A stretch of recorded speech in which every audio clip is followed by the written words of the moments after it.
Hello, guys and gals. Welcome back to another episode of Tony's Garage. But today we're not in the garage. Excuse me. Today we are installing a new hot water boiler. Well, now. So this is the new hot water boiler. And this is the old hot water boiler that's been installed in 2011. So we've gotten more than anyone would expect would be an adequate time. As you can see here, it is leaking.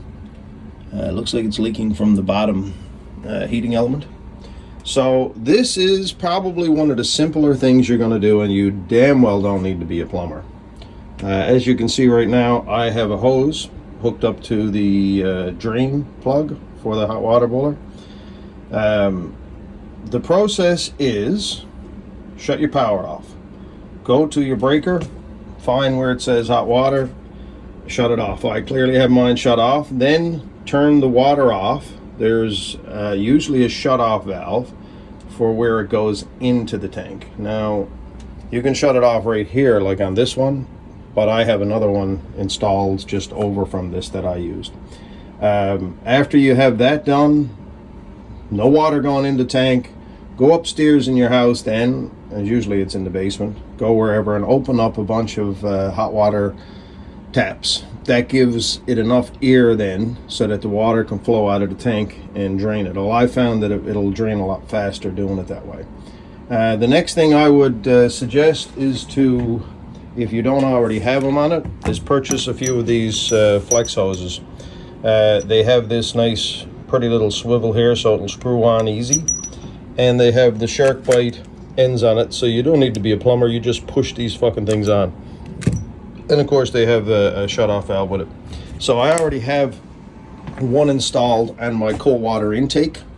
So what I'm going to have to do now for this side, once it's drained, is I'm literally going to have to just unscrew this. This one here, of course, as you can see, doesn't have it on it. Now it may turn off and may come off easy enough, but I don't think it will. There's a tool for this. I can pluck this off. I'll show you that. And then all I'm going to have to do is screw my new flex hose onto this and push this onto, push this plastic piece into that fitting. And that's it for hooking up the water. Now, clearly not on this tank, but that would be on our new tank. And then it comes down to one other thing, and that, well, actually two other things. You do have your blow-off valve, your emergency, if there's too much pressure builds up there, that'll blow off on this. So for me, I'm going to need a fitting that will screw into this, and the little PEX. I got a bit of PEX there, so I'll just run that down then to the bottom of that plastic piece in there. The wiring couldn't be any more simple, guys. You've got your black, and you got your red, and you have a green ground right there. So when you open this up here, I'm certain that it will be the same. So it'll basically be a matter of looking at what's hooked up what way, assuming that the colors are not the same, and just take note of that and hook that up to that, and that's it. There's nothing else to this. Like, there really isn't. People spend a fortune at this, and if you've got the time, a Saturday, and the longest part of the process is going to be waiting for the tank to drain, right? And yes, that can take some time. And like, I've had this going now for maybe a half hour now, and it's far from drained yet. It doesn't look like it's even started, because it's a slow process right now. And it also depends on what kind of setup you have. If you have a drain in the room, I'm draining mine into where my sump pumps are. It's coming out pretty fast, but it'll be hours, there's no question. But that is what it is.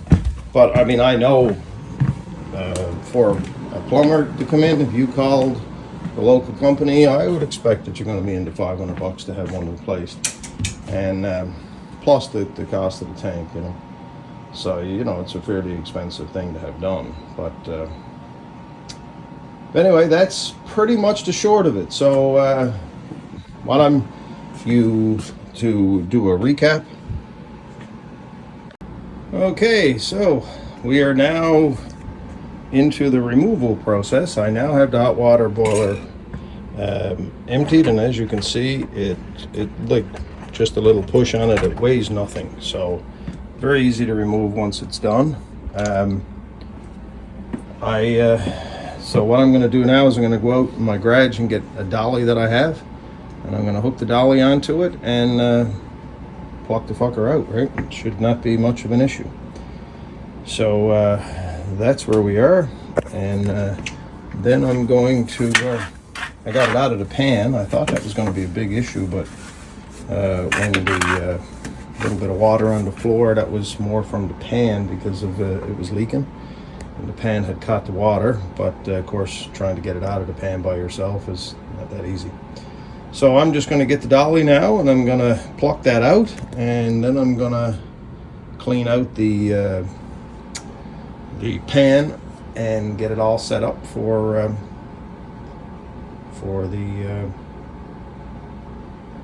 the install of the new one.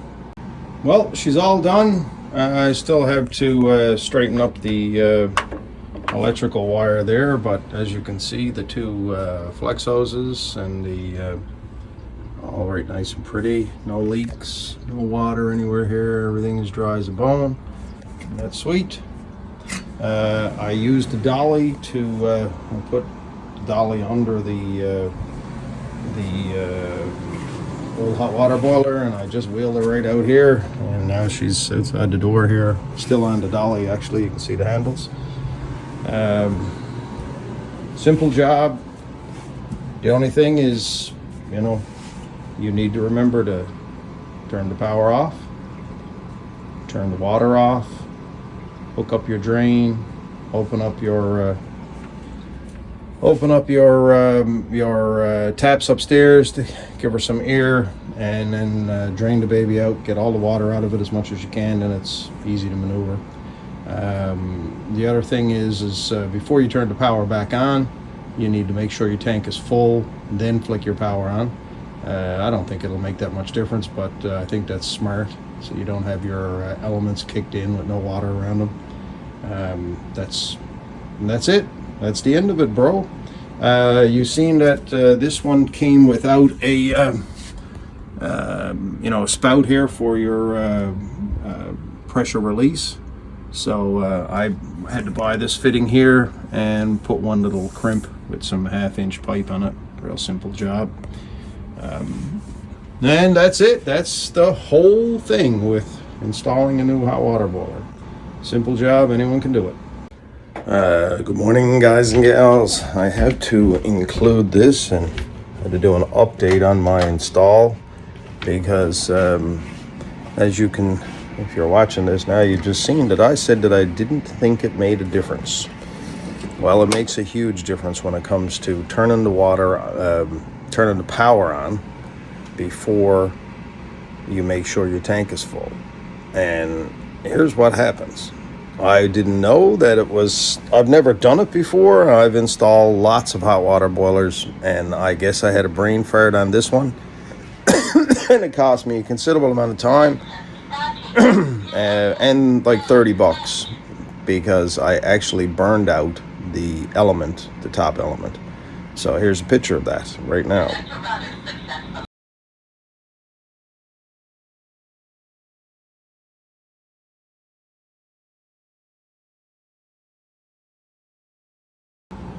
So because I did that, what I ended up having to do was drain the tank again, take the element out, which is a very simple process. You pop this screw out here. I got it all back together, and I'm not going to do it again now. Take that off. Of course, you get your power off. Drain your tank. You're going to have to drain your tank at least down below where this element is. There's two wires in here. Disconnect those wires, and then there's a little tool that you can buy for, I think it was $6 at Canadian Tire, and that just fits over the end of the element. And you twist that off counterclockwise, pull it out, pop the other one in, and do the process from reverse. But clearly I had a brain fart. I just went and turned it on. Actually, I guess I've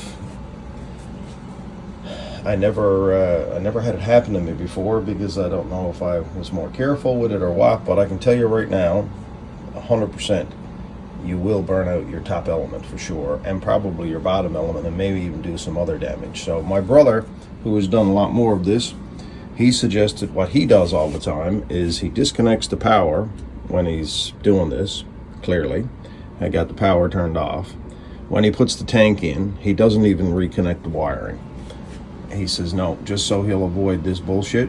He makes it so the tank is full. He checks for leaks. He checks for everything. Then he hooks up the power. Of course, the tank's already full, and he's already certain of that. And then he turns it on. So anyway, it's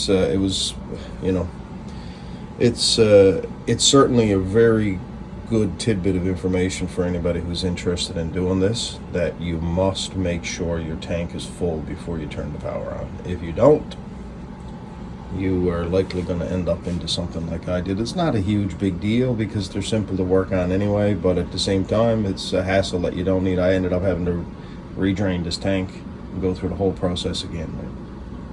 Anyway, I hope this is helpful.